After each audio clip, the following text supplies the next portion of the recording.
Here are 5 upcoming NFT games in less than 5 minutes. First up, let's kick this off with Big Time. So they've got almost 230,000 followers on Twitter.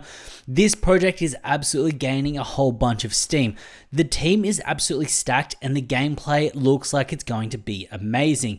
They've worked at Epic Games, Blizzard, EA, Riot. They've done a whole bunch of stuff. So when it comes down to Big Time, this is going to be a big NFT game that comes out, and I can see it running up quite well and doing quite well. Next thing that I want to talk about is Inferno. Now, Inferno is another one, and it's starting to gain a little bit of traction. Now, 15,000 followers on Twitter. Now, I've actually spoken to one of the founders, Dante. He wanted to create something that had a bit of a kind of Dark Souls type vibe about it, and because his name is Dante, he thought Inferno would be a little bit fun. Dante's Inferno. So this is where we kind of get down to this project. So like I said, I spoke to the founder Dante, and now when we have a look at the team, we'll skip to the team real quick first.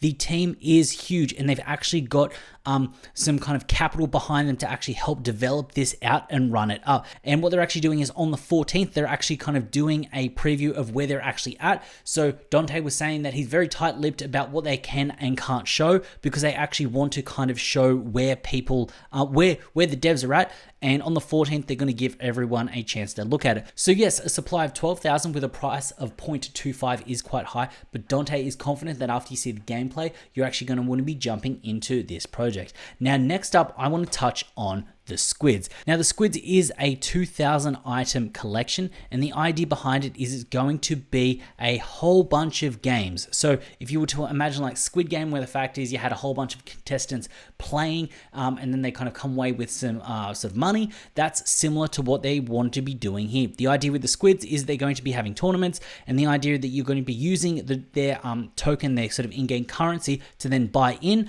Now look, when it comes down to the games that you'll be playing in the Squids, they're games just like this. I actually got sent this by one of the founders, Gundy, because I had to speak to him. So they'll be playing games like this, very simple, very casual. So the ability that anyone can kind of jump in and play. So there will be some skill involved, but not too high skill, which will make this very kind of good for those casual gamers and people that kind of want to actually play. So the idea with this is it'll be an NFT game, but it ends up being funded by people that actually kind of want to play in these tournaments. So that's where the play to earn aspect comes into it. Now, next up that I want to talk about is Rocketheadz. Now, this one is super new, only 2,200 followers. Now, I actually had a chance to speak to Scott. So the idea with Rocketheadz is it's going to be a racing style game, arcade racer, and you can kind of race for ETH. So here is a preview of what some of the art looks like, and the idea that Scott's kind of getting across. So it is essentially, you'll kind of put some money in, so everyone will kind of sort of throw in their token, which is the crank token, throw in some tokens,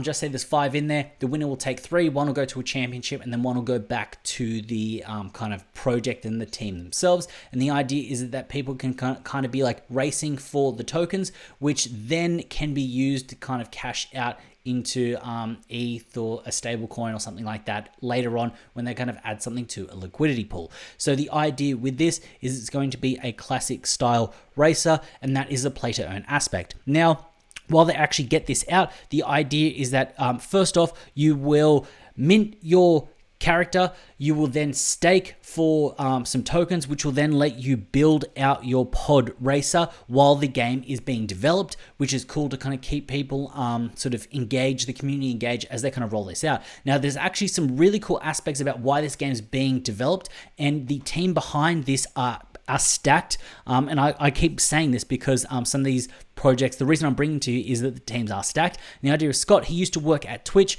and he's actually got a really good backstory. I'm actually going to do a full video on this because it's an interesting concept about how it comes around. Now, the next project that I want to talk about, the last project, is called Etherjump. Now, Etherjump is super fun, super new as well, sort of almost 4,000 followers on Twitter. And the idea with this is it's going to be a game almost like Generative Dungeon, but so the idea is that you can play within OpenSea, but you can also build levels yourself. So you can see here, this is a demo, and the idea is that you're going to be able to play with the game within OpenSea. So very similar to Generative Dungeons, and that did very well on the secondary market. Gary Vee jumped on it and it pumped up. So I think Etherjump is well worth kind of jumping in and having a look, getting into their Discord, getting in early because it is quite early. You can get on the whitelist for this.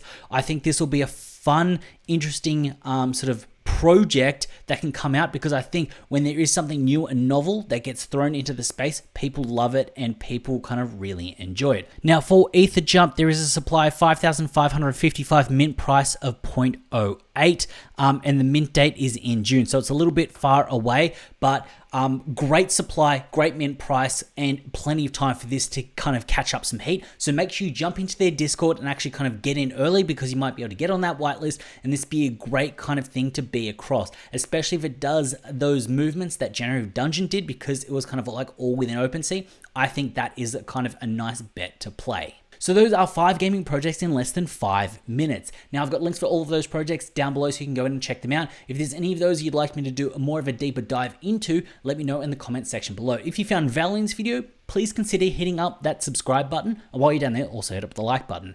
As always, it's been a pleasure having you with me. I look forward to seeing you in the next one.